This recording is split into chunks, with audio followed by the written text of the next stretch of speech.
Muy buenas tardes a todos. Me encuentro muy feliz de estar de nuevo con vosotros y esta vez me gustaría, iba a decir que leyéramos juntos el Salmo 119, pero más que leer lo que querría sería que entráramos en el Salmo, entrar, no solo leer, no solo meditar, que el Salmo penetre en nosotros, que la palabra de Dios resuene en nuestra alma y obre en nuestra alma, como espada que atraviesa, como perfume, como incienso de Dios.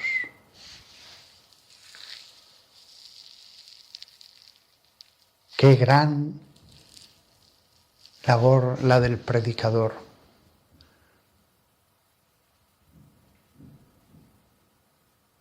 El Salmo 119 podríais leerlo por vuestra cuenta y meditarlo en silencio. Y si lo hacéis, lo haréis muy bien. Haréis muy bien en hacer eso. Pero también es cierto que a mí siempre me ha gustado que me lean la palabra de Dios, escucharla. A veces prefiero leerla, a veces prefiero escucharla. Y después, escuchar la palabra de Dios con glosas, con comentarios, es otra forma de escuchar la palabra de Dios. Alguien podría decir, ya, pero las glosas interrumpen. El que va a comentar puede ir de un lado a otro de la escritura en vez de todo seguido. Sí, pero la misma escritura lo hace. Hasta los mismos salmos podrían decir, vamos ahora a tocar este tema y no tocamos otro tema hasta acabar. Podría organizarse todo mejor. Pero no, los salmos, el mismo San Pablo, va a un tema, vuelve a otro, retorna. Por eso cuando el comentador de la palabra de Dios lo hace, en el fondo está siguiendo ese camino de la misma palabra de Dios. Esto no es un libro de matemáticas, o un libro de química, en que todo sigue unos temas unitarios. Dios ya sabía que la palabra de Dios la íbamos a leer, meditar, a base de muchos días, a trocitos. La Biblia es un libro vital. No es como un tratado en que la organización temática es férrea. Es vital. Es una obra de arte.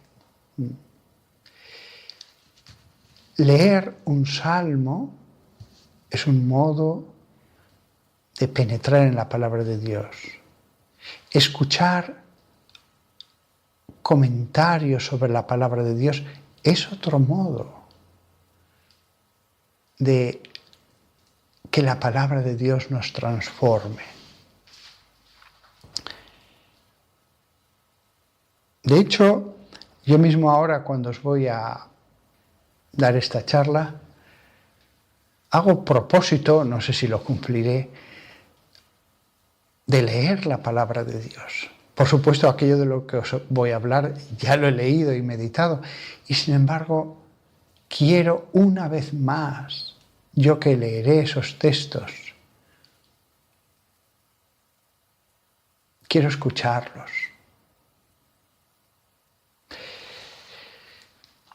Bien, le pido al Señor inspiración.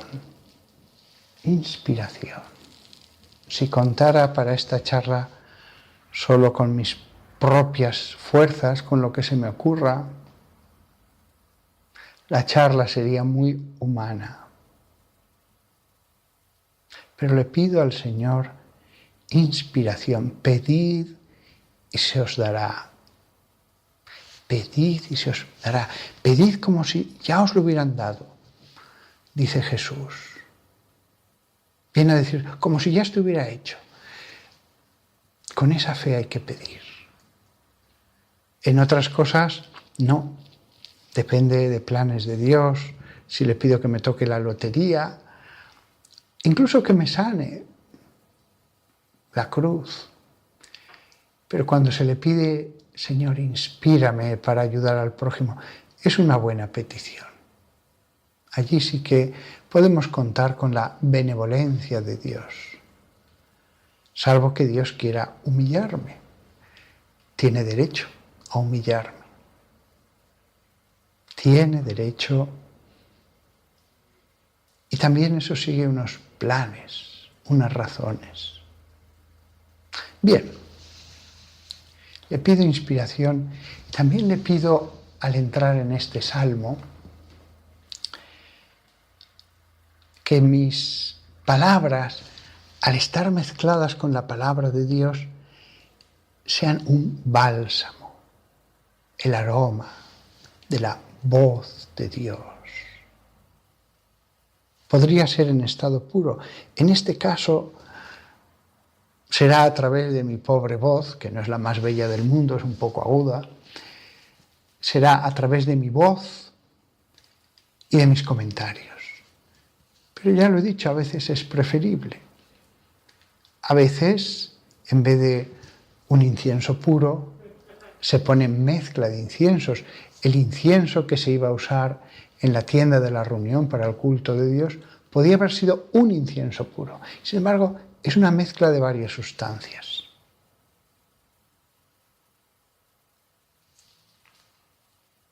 Que sea bálsamo, bálsamo.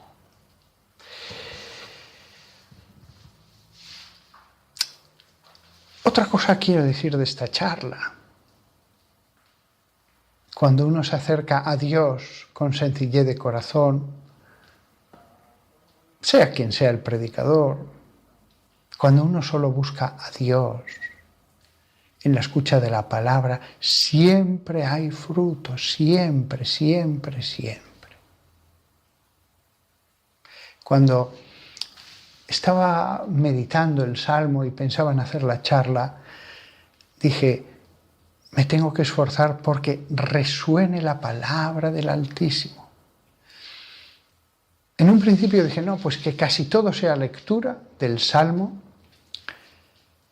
y que en tiempo yo hable poco tiempo. Pero me di cuenta de que no es una cuestión tanto de cantidad de tiempo. Me voy a esforzar en que resuene la palabra de Dios. El Salmo 119, ¿por qué este Salmo? Pues porque una vez, leyendo vuestros comentarios, me envió uno un email. Me dijo, padre, ¿por qué no comenta el Salmo 119? Y al momento le contesté, pues tienes razón, valdría la pena el hacer una charla sobre ese Salmo. Porque ese Salmo es especial. Todos los salmos son valiosísimos. Pero ese salmo es, con diferencia, el más largo de toda la Biblia. Es el capítulo más largo incluso de la Biblia. Pero como salmo es muchísimo más largo que otros. Tendríamos que unir muchos salmos para formar el Salmo 119 en cuanto a cantidad. No he hecho la cuenta, pero más de 5 y 6 salmos, más, y todavía no tendríamos el 119. ¿Por qué Dios ha hecho que un salmo sea muchísimo más largo que cualquier otro? Algo nos quiere decir el Señor. En ese hecho hay una voluntad de Dios. Es un modo de decir, reparad en este salmo. Mi idea, ya veré lo que pasa en el futuro, mi idea es hacer varias charlas de este salmo. La idea era decir unas cuantas palabras y enseguida entrar en el salmo, pero ya os advierto que Ni siquiera voy a poder tocar el comienzo del Salmo porque me encontré con un punto, el de la ley y la salvación, que dije, creo que este sería importante tocarlo al principio, antes de empezar, porque es algo que se va a repetir mucho en todo el Salmo. Entonces, más que hoy empezar a leer el Salmo 119, es un prólogo. Es un prólogo. En un Salmo que, si tiene un tema central, es la palabra de Dios. Todos los salmos son palabra de Dios. Sin embargo, hay uno, cuyo tema central es la palabra de Dios. ¿Cómo lo va a hacer eso, el explicarnos esto? A través de oraciones y reflexiones. El salmista, cuyo nombre no conocemos. Con oraciones a Dios, con reflexiones. Hay 176 versículos, pero este salmo tiene una característica, divididos en 22 estrofas, cada una de 8 versículos. Y cada estrofa, cada grupo de versículos, corresponde a una letra del alfabeto hebreo. De manera que cada uno de esos 8 versículos, de cada estrofa, si es la letra A, Aleph, pues va a comenzar siempre por la letra Aleph. Si es la B, va a comenzar por la letra B. Hay 22 letras en el alfabeto hebreo. Hay 22 estrofas, cada una de 8 salmos. Fijaos qué bonito. El salmo sobre la palabra de Dios se divide en 22 estrofas porque hay 22 letras y cada una comienza con una letra. Como si Dios dijera, cada letra de la palabra de Dios es santa. Cada letra es santa. 8. Símbolo de salvación. 8º día fue el de la resurrección de Cristo. El 8º día. Antes de entrar en el Salmo que va a hablar de la palabra de Dios. La palabra de Dios, es decir, la Biblia, el libro de la Biblia, porque esto quiero dejarlo muy claro, a veces se dice la palabra de Dios, aquí quiero referirme exactamente al libro, el libro de la Biblia, es autoritativo. Este salmo nos va a hablar de la palabra de Dios. Recordemos, la palabra de Dios es autoritativa. Tenemos que obedecerla. Él nos enseña, nos dice cosas, tenemos que obedecer. También en esta época, en el siglo XXI. Por supuesto, la ley antigua ya pasó. El Nuevo Testamento deja claro cuál es la nueva ley. Pero cada una de las cosas que nos enseña hay que obedecer. Y no digo más porque estamos en YouTube. Y puede haber censura, pero la ley de Dios es ley. Porque la palabra de Dios podemos confiar en ella. Esto es importante. Cuando Dios habla, no es una opinión. Él ha creado el mundo, el género humano. Él sabe todo. Por lo tanto, si Él dice, no hagáis esto, no debemos hacerlo. Insisto, toda la antigua ley, lo que San Pablo llama la ley, refiriéndose a mandamientos sobre lo que comer, sobre cómo vestir, sobre qué cosas no se pueden hacer en el sábado, sobre leyes rituales. Eso ya pasó. Eso ya pasó.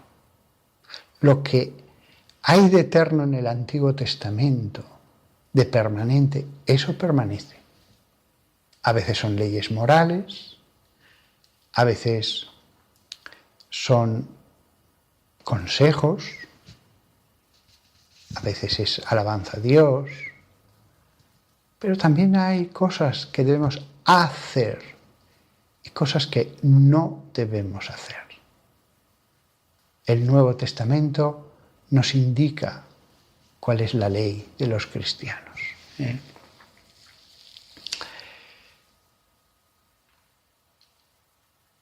Y ahora viene el punto que quería tratar antes de entrar en este salmo. San Pablo nos ha insistido mucho en que por la ley conocimos lo que era el pecado y de allí vino el que, conscientes del pecado, pues ofendimos a Dios. Sin embargo, este salmo va a insistir mucho en la ley como algo que da vida. Y diréis, ¿pero hay contradicción? No, no la hay, no la hay. Vamos a escuchar primero qué nos dice este salmo en el versículo 93. Nunca olvidaré tus preceptos, porque por ellos me has dado vida. Me has dado vida. ¿No decía San Pablo que la muerte del alma vino al conocer lo que estaba prohibido y lo hicimos? Y aquí nos dice, y que la gracia, no la ley, es la que nos ha dado la vida. Salmo 119, versículo 25. Mi alma está pegada al polvo. Dame vida de acuerdo a tu palabra. San Pablo dirá, la letra mata, pero el Espíritu da vida. ¿Qué es lo que obró la ley en el pueblo judío? ¿Les dio conocimiento del pecado? La ley hizo que el pecador fuera consciente de la condena a muerte, que significaba haber recibido la revelación de su condición pecadora. San Pablo va a insistir que la ley era buena y santa, pero no tenían todavía ellos lo que se nos iba a dar por Jesucristo. Dios les habló, pero seguían siendo hombres débiles. En el Nuevo Testamento renaceremos del agua y del Espíritu. Se nos dará además el Espíritu Santo. Romanos 3:20. Por lo cual ninguno será justificado en su presencia por las obras de la ley. Dice San Pablo, porque la ley simplemente trae conocimiento del pecado. Romanos 5:3, porque el pecado estaba en el mundo antes de que la ley fuera dada, pero no se les contó el pecado, no se les tuvo en cuenta el pecado cuando todavía no había ley.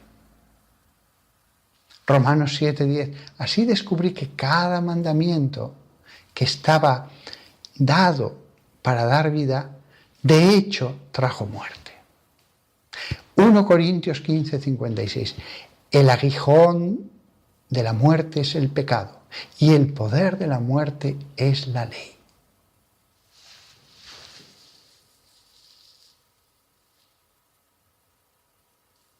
Fijaos que aquí queda claro lo que San Pablo dice en realidad sobre la ley. No es realmente que la ley sea mala, no. es que de pronto soy conocedor de lo que está mal y aún así lo hago. ¿Por qué me he detenido en estos versículos de San Pablo sobre la ley? Alguien dirá, bueno, eso es para los judíos, nosotros ya estamos en otra época. No, se nos aplican esos versículos muy bien en esta época, porque hay tantos cristianos que saben lo que Jesús ha enseñado, que saben que Él quiere una determinada vida. Pienso sobre todo en los jóvenes que no están casados, que han nacido de familias muy cristianas, donde se ha leído la Biblia, o familias incluso buenísimas, que todos los días, si eran católicas, iban a misa, o si eran evangélicas, todos los días se reunían a leer la Biblia, y después, al llegar a cierta edad, esa vida se ha marchitado. Saben lo que está bien y lo que está mal, pero viven en una generación en la que todas sus amistades dicen, disfruta de la vida, disfruta, ya no hay barreras, disfruta. La única barrera es no hacer daño a nadie. Entonces, para esos bautizados, las mismas palabras de Jesús hacen el mismo efecto que la antigua ley para los judíos. Ese cristiano conoce lo que quiere Jesús y, sin embargo, se deja arrastrar. Lo mismo puede ser un hombre casado, que a pesar de estar ya casado, pues cae en la pornografía. Las palabras de San Pablo tienen plena vigencia hoy día para muchos bautizados. El mismo Evangelio se ha transformado en lo que fue la ley para los judíos, porque son conscientes de lo que no deben hacer y aún así con plena conciencia sucumben. De manera que las palabras que debían haber sido vida se transforman en muerte, en condenación, en acusación. Las palabras de San Pablo son tan esclarecedoras. ¿Por qué? Porque entonces la persona dice, estoy haciendo mal, y llega un momento en que si no tiene una voluntad de aferrarse plena a Jesucristo y a su ley, lo que hará será abandonarlo todo.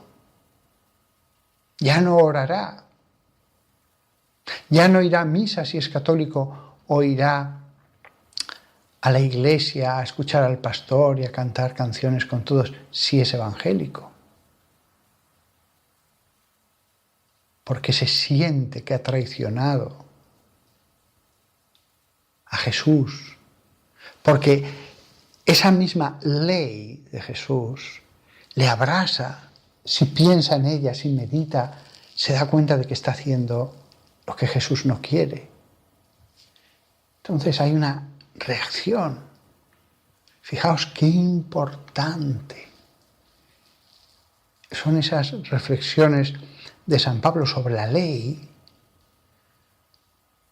porque se aplican a tu hijo o a tu marido, que tú no lo sabes, pero está cayendo y no se levanta.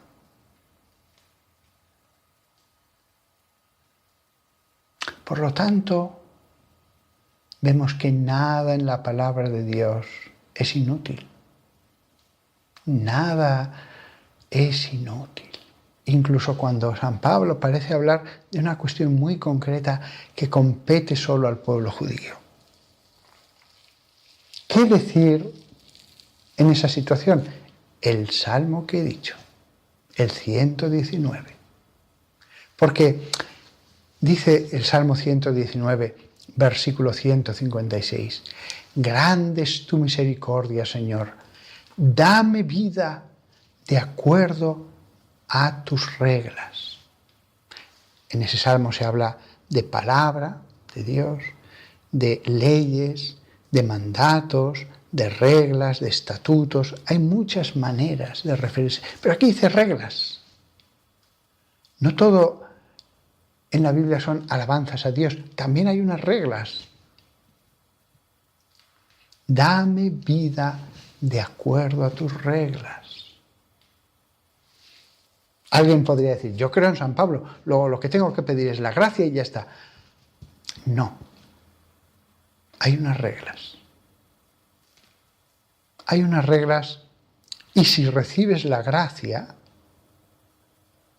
debes, uso el verbo deber, debes cumplir unas reglas.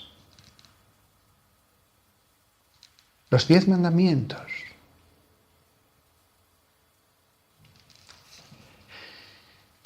Salmo, he dicho el 119, versículo 156.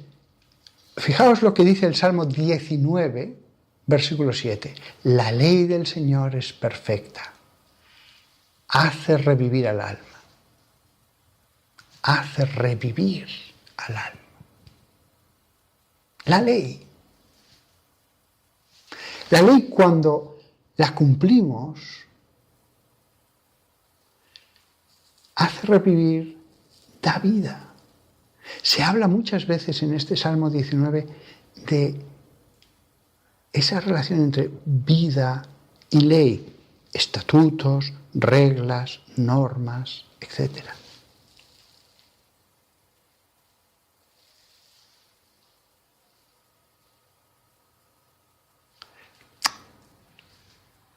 Muchas veces cuando yo sé que estoy predicando para católicos y evangélicos, cosa que me alegra muchísimo, muchísimo. En los últimos días he estado hablando con varios evangélicos que escuchan este canal. Yo sé que los evangélicos nos ven a los católicos a veces como los que siguen unas reglas, unas leyes, y se olvidan de la gracia. Y muchos católicos ven a los evangélicos como los que piden la gracia y ya está. No soy nada, pido perdón, Señor, sálvame, tengo fe en ti y ya está. Ha habido una reunión hace unos años entre el Papa Francisco y el jefe, el pastor que dirige las cosas de la Federación Luterana Mundial. Y los dos firmaron una declaración conjunta sobre la ley y la gracia. Estamos de acuerdo. Católicos y evangélicos y luteranos. Estamos de acuerdo porque seguimos la palabra de Dios. No podemos simplificar las cosas como a veces se hace. Estamos de acuerdo en la relación entre ley y gracia. Ni los evangélicos siguen la mala simplificación que a veces se hace, ni los católicos seguimos la mala simplificación que a veces se ha hecho.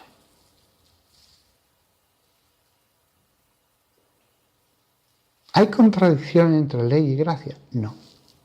¿Entre letra y salvación? No. La ley del Señor es perfecta. Hace revivir el alma. Hace revivir el alma. Grande es tu misericordia, oh Señor. Dame vida de acuerdo a tus reglas.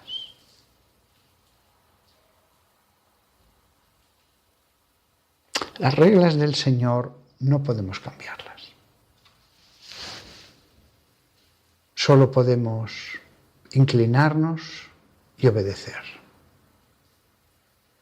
Salmo 119, versículo 93. Nunca olvidaré tus preceptos, porque por ellos tú me has dado vida.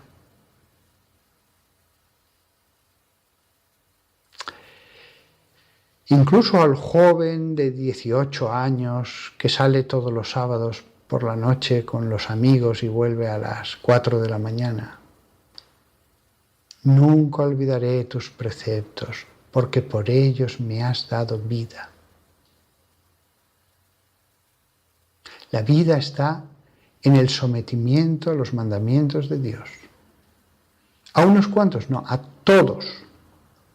A todos los mandamientos que siguen vigentes, que son todos los de la Biblia, menos aquellos que pertenecían a la ley antigua transitoria. Todos. Que además, tanto los evangélicos como los católicos lo tenemos muy claro, en eso no tenemos disensiones. Cualquier lector de la Biblia le queda claro qué sigue vigente y qué no sigue vigente. No sigue vigente, pues yo qué sé, la obligación de hacer la peregrinación de los tabernáculos. No sigue vigente la obligación de no mezclar dos tipos de tejido en un mismo vestido que había en el Levítico. No sigue vigente la obligación de lapidar, ni obligación ni nada, de lapidar a una adúltera. Pero sí que sigue vigente el respeto a los padres, el no mentir, el no ser adúltero, el ser casto hasta el matrimonio, el ser morigerado con la bebida y la comida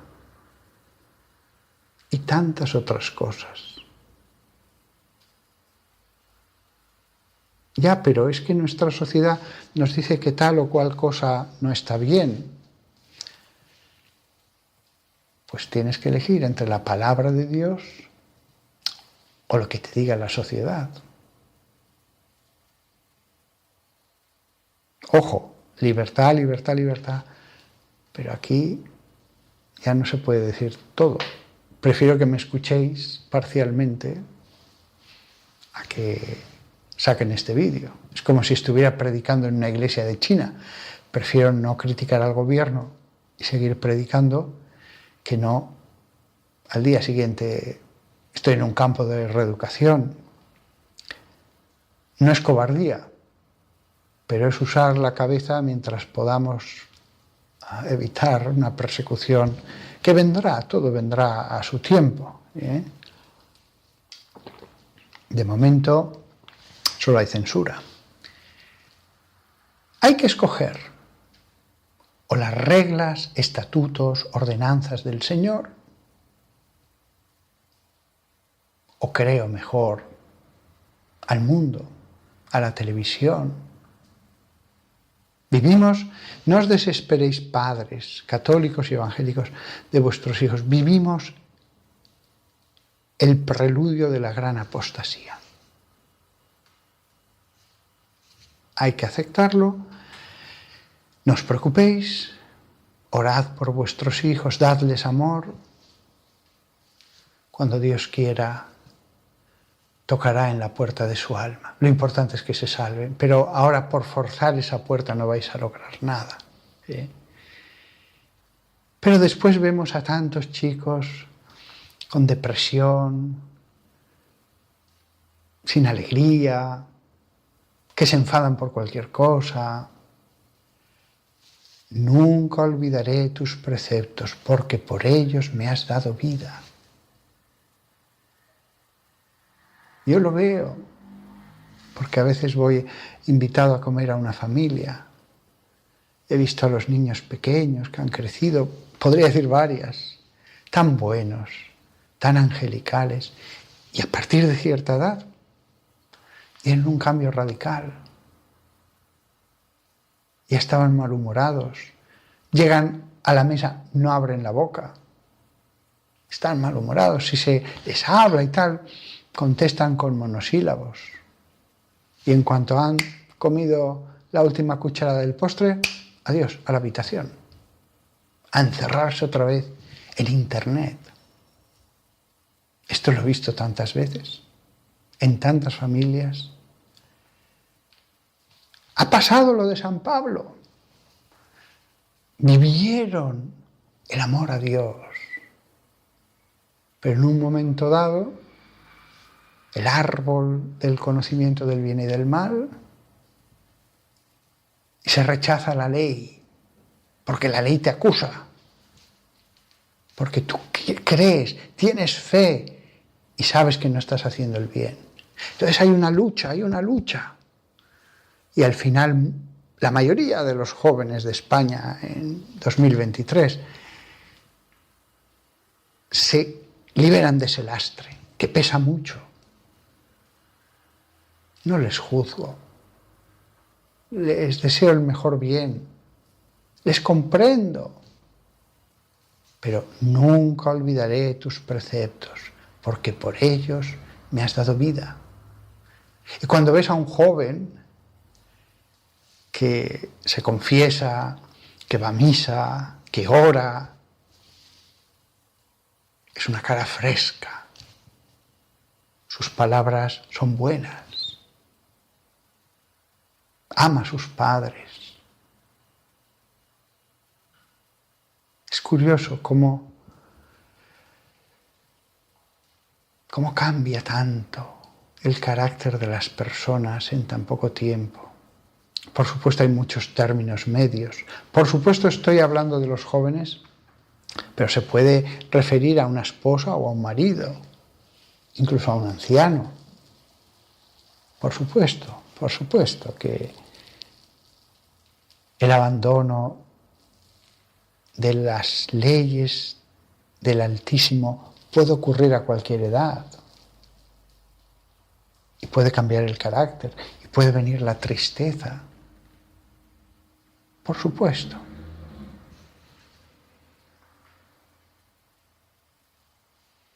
Esta vida que da la ley de Dios vale para la persona y para una familia y para una nación. Hay familias enteras que se han marchitado. Hay naciones enteras cuya solución sería seguir los preceptos del Señor.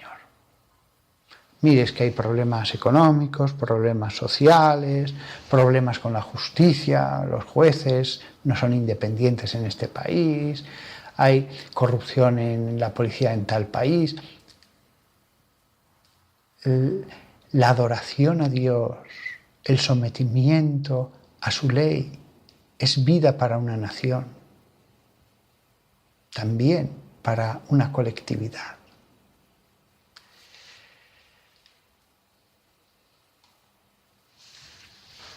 La vida del alma viene solo de la gracia de Dios. Pero la consecuencia de esa vida es que uno guarda sus preceptos. La vida, eso lo va a enseñar el salmista, se obtiene a través de la obediencia. Alguien dirá, pero es un regalo, gracia, o carisma, es regalo en griego, en latín. Sí, es un regalo. Esa comprensión de, Señor, estoy aquí con los cerdos, vuelvo a casa, es un regalo. Viene de golpe al alma. Pero después se conserva esa vida a través de la obediencia en los mandamientos. Y esos mandamientos dan vida, no por sí mismos, sino porque en la obediencia se va derramando la gracia.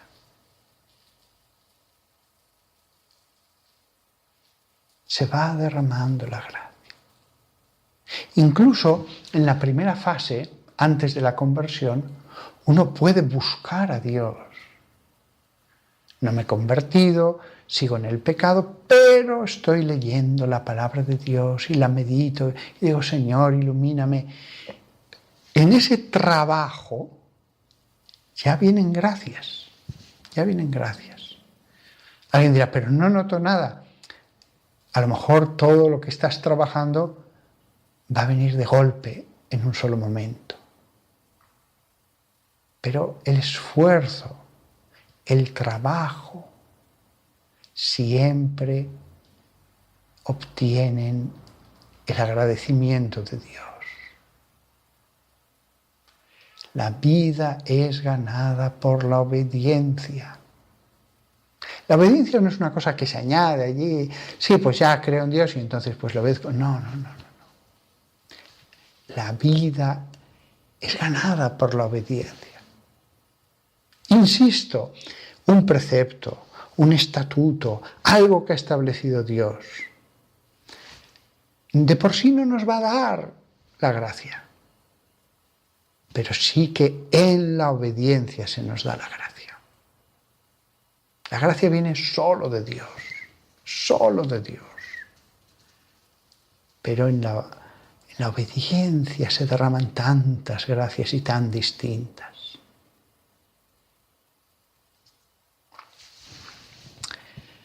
Estoy acabando ya. Alguien dirá, el salmista era perfecto. Digo el salmista porque ya he dicho antes que no sabemos quién es el autor de este salmo. Otros sí, otros dicen salmo de David, salmo de Salomón. El salmista no era perfecto. Por el contrario, él conocía sus fallos. Porque al final del salmo escribió, me he alejado como una oveja perdida. Busca a tu siervo, porque no olvido tus mandamientos. Es culpable. Me he alejado como una oveja perdida.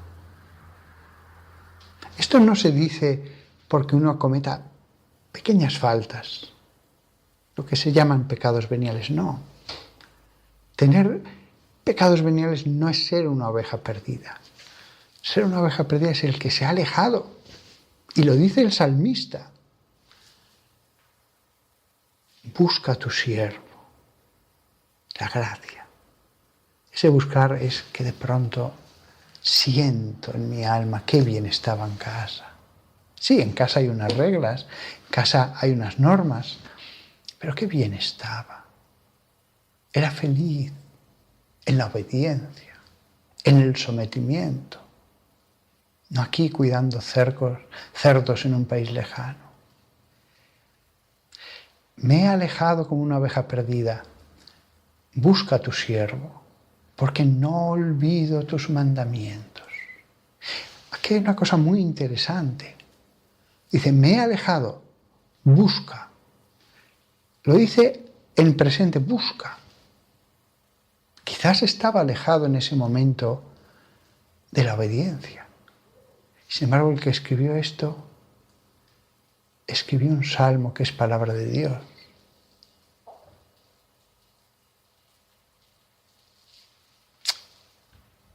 ¿Puede predicar el que es culpable? Sí. Es culpable, pero todos somos culpables. Alguien dirá, voy a ser más concreto. Me acuerdo de un sacerdote que criticó a otro sacerdote. Yo fui testigo. Lo oí con estos mismos oídos que algún día se van a comer los gusanos. Lo hizo públicamente. Yo le diría, hermano, todos somos culpables. Y él diría, sí, pero mis pecados no son como los de él. Los de él son de marca mayor. Hermano, la parábola del publicano y el fariseo. ¿Tú no escuchaste la confesión que hizo el publicano a Dios sabes que era pecador, pero no sabes qué le dijo. Probablemente, a lo mejor, era muy pecador. No creas que por ir al templo ya era un santo. Tampoco se dice, me confieso de lo que cometí hace mucho tiempo, ya no soy pecador. No. Era pecador. Eso sí que lo sabemos. Sin embargo, Jesús dice, ese bajó justificado. Se dice del fariseo que Dios lo aborrece, que era malo. No, no se dice eso.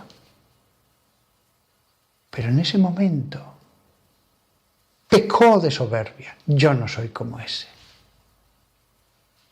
Se justificó a sí mismo ante Dios. Pecó de soberbia. Otra pecado más. Contra la caridad del hermano y frente a Dios. Que estoy aquí, que estoy aquí. Fíjate qué bueno soy. Jesús no le condena, pero se nota que cogería a ese fariseo y le diría, muy mal, muy mal. Frente a Dios y frente al prójimo, muy mal.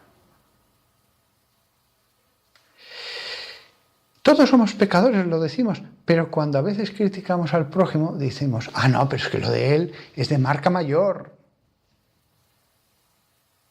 No podemos juzgar, no podemos juzgar. Esto vale para todos los que me estáis escuchando.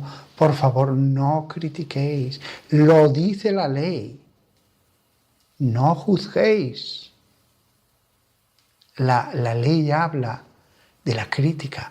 Y la palabra de Dios dice, no juzguéis, no critiquéis.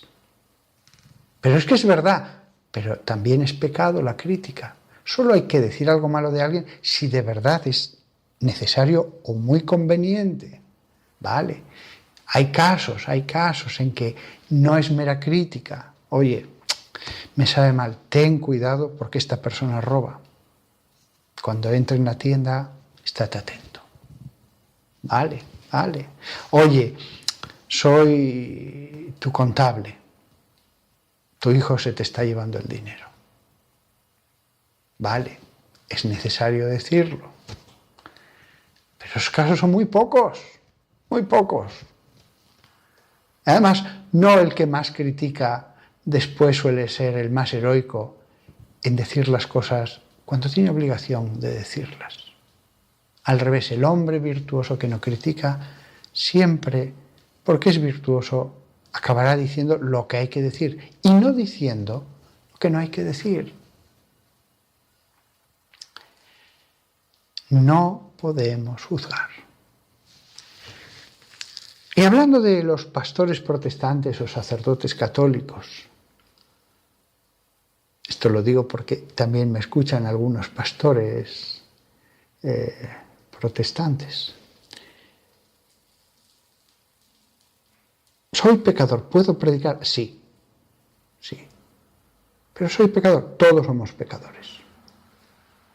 Si solamente pudiera predicar el perfecto, pues tenemos el final del Salmo 119.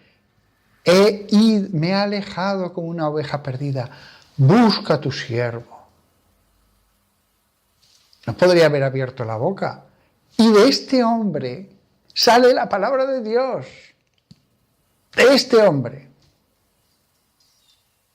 Si sale la palabra de Dios, la redacción de la Biblia, cuanto más una predicación que no va a ser palabra de Dios. Pero dice una cosa muy bonita el salmista. Me he alejado como una oveja perdida, busca a tu siervo, porque no olvido tus mandamientos. Sí, he pecado, pero reconozco lo que está bien y lo que está mal. ¡Qué bonito! ¡Qué bonito! Como reyes que hubo de verdad creyentes, que sí, hacían el mal, pero decían, pero la ley es la ley de Dios. No puedo cambiarla ni siquiera yo, que soy emperador del Imperio Hispánico. Yo no puedo cambiarlo. Un predicador puede decir, seguid la ley de Dios. La ley de Dios es santa. Incluso yo, ya no digo que no la he cumplido, que no la cumplo. Yo que no la cumplo, os digo, seguid la ley de Dios. Eso tiene una fuerza especial también. Alguien dirá, ¿y por qué no la cumples? Y el pecador le dirá, necesito explicártelo. Después de leer toda la Biblia, necesito explicártelo. Después de ver tu propia vida, necesito explicártelo. Qué triste cuando en una comunidad alguien juzga al pastor, sonriéndose como diciendo, ¿cómo te atreves a predicar de esto? Pues sí, porque debo hacerlo, debo predicar todo. Debo predicar todo.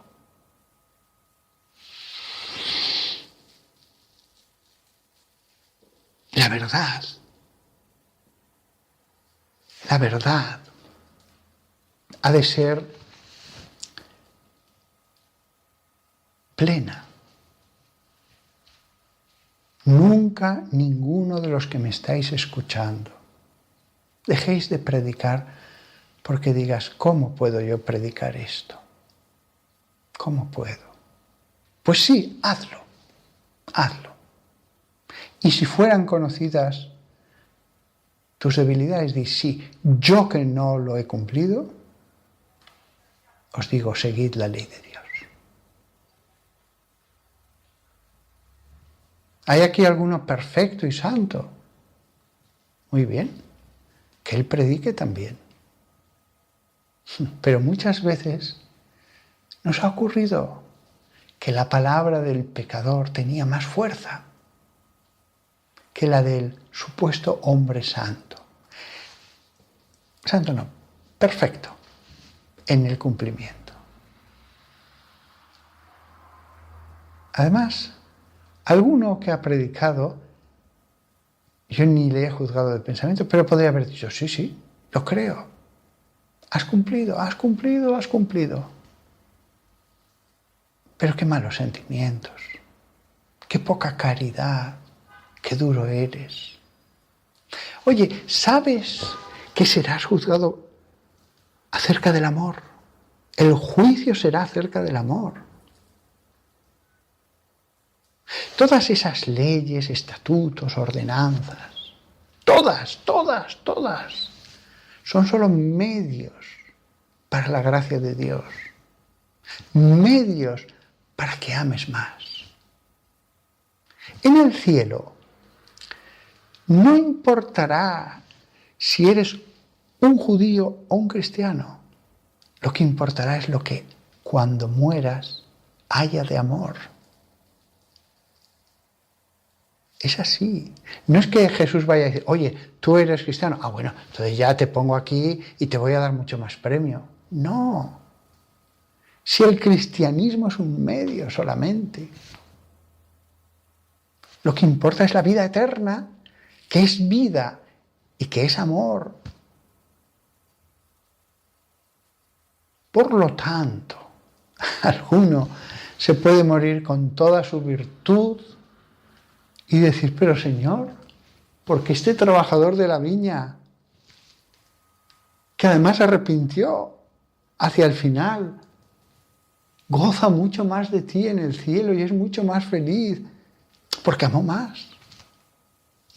No es más feliz por haber llegado al final o porque pidió perdón más fuertemente. No, eso no da la felicidad eterna.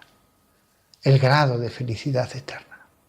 El grado depende del amor. Con lo cual tú con toda tu virtud, pero has amado menos. Ojo, se te va a premiar aquí toda la virtud. Ojo, todo se va a premiar sobreabundantemente. Pero no se te dijo 1000 veces que lo que importaba era el amor. Lo dice San Pablo claramente. Pero la fe desaparecerá, la esperanza. La caridad es lo que permanecerá.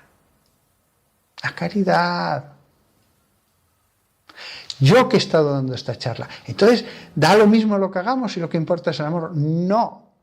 El cumplimiento de la ley es lo que da la vida, lo que aumenta las virtudes. Y la más bella y la que permanecerá es el amor, no la fe ni la esperanza. En el cielo no vas a ayunar. En el cielo no tiene ningún mérito tu castidad ya, ningún mérito, seremos como ángeles. El amor, el amor. Y he conocido a gente con muchas determinadas virtudes, pero que vivir con ellos se requería, para vivir con ese santo, otro santo. Madre mía. Para vivir con algunos santos se necesita otro santo. Y he conocido a personas que no tenían fe, pero cómo amaban al prójimo, cómo se sacrificaban por el prójimo. Toda esa gente que hace el bien sin esperar ningún premio de Dios, toda esa gente buena, en el último momento Jesús les dirá, aquí estoy. Dios les dirá, aquí estoy. Y como son buenos, le abrazarán con todo su amor y recibirán el premio de sus acciones. El que es bueno, bueno, bueno de verdad, sí, más quisiera yo que tuviera fe, de acuerdo, ¿qué más quisiera? Ojalá, crecería mucho más, pero no tengo miedo del que se ha sacrificado por el prójimo, y a veces de verdad, heroicamente, sin esperar ningún premio. No tengo ningún temor de su salvación. Hay otros que en verdad les podría haber dicho, pero no se lo he dicho porque no serviría para nada. Hermano, qué poco atractiva es la virtud que practicas. Aburrida, rígida, dura, como tú mismo. Es lógico que no hayas atraído a nadie porque es que tu virtud es como tú mismo. ¿Os dais cuenta por qué no podemos ensoberbecernos? No podemos ensoberbecernos, hay que ser humildes. Y la muestra de esa humildad es al menos no criticar, que con eso no basta, ¿eh? Jesús dice, no juzguéis. Es decir, ni siquiera en el interior de tu mente juzgues, ni siquiera en el interior de tu mente. Ya, pero el pecado es pecado. Déjaselo a Dios, tranquilo, déjaselo a Dios. Es que esto no se puede permitir. Bueno, Dios lo permite. De momento no le ha caído fuego del cielo, ¿no?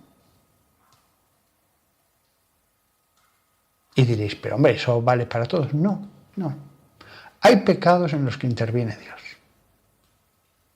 Y si no a través de los hombres, directamente. Con esto no estoy queriendo dar pábulo al indiferentismo, a que todo da lo mismo, ni mucho menos. Toda esta charla ha sido sobre la ley de Dios, que hay que cumplirla toda, a rajatabla, hasta la más pequeña indicación de Dios.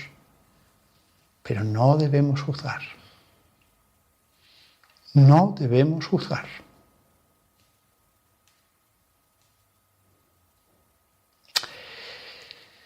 Acabo aquí esta charla porque ya llevo 1 hora y no quiero cansaros más. ¿Qué pensamiento final diría yo a todos vosotros? Pues está claro. No importa cómo estéis vosotros. Comenzad a obedecer la ley. Comenzad a obedecer la ley. Toda la ley. Sí, hay 10 mandamientos, pero después Jesús empieza a decir más cosas y más cosas y más cosas. San Pablo va añadiendo otras cosas sobre el matrimonio, sobre la caridad, muchas cosas. Obedezcámoslas. En el Antiguo Testamento, quitada la ley transitoria, hay infinidad de preceptos, de cosas que siguen vigentes. Infinidad. Por lo tanto, a todos los que me estéis escuchando, estéis como estéis, obedeced a Dios en su palabra, en la Biblia, por decirlo concreto, porque si no puede decir la palabra ya, pero ¿qué es la palabra? Lo que pone en la Biblia, lo que está escrito negro sobre blanco sobre la Biblia.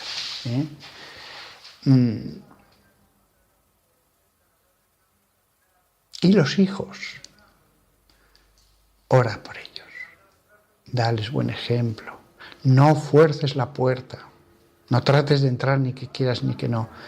Es decir, no te hagas pesada. Pienso en una madre. No estés dándole sermones continuamente, pocos o ninguno, ya te han escuchado. Pero fíjate lo que te he dicho antes de la viña, que sean buenas personas. Dios los puede rescatar en el último momento. Serán juzgados por el amor. Son buenas personas. Háblales de hacer cosas por el prójimo. Sí, ya sé que deberían hacer también otras cosas, la adoración del único Dios. Bueno, haz lo que puedas.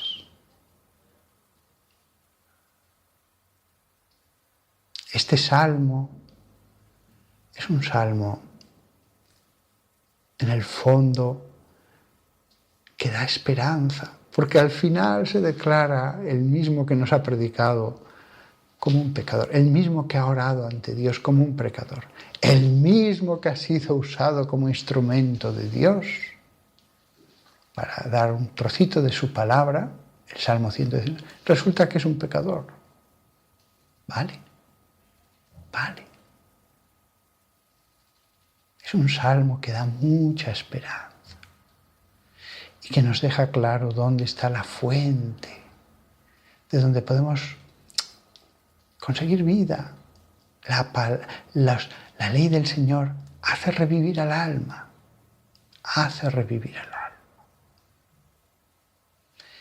Y antes de darle al botón de apagar, el amor, de eso vamos a ser juzgados. Lo dijo San Pablo. Subyacen muchas parábolas de Jesús. El amor. Amo, soy una persona enamorada, tengo amor. Amo a los demás. ¿Hay alguien al que no perdono? ¿Alguien que en cuanto pienso tengo rabia? Ama, perdona. Haz visita a ese familiar que no visitas nunca, llama a ese amigo que no le llamabas hace tiempo y en esa llamada trata de dar bondad. Haz caricias a tu marido, que esté contento cuando llegue a casa. O el marido, que haga lo mismo con la mujer, que le manifieste el cariño. El amor.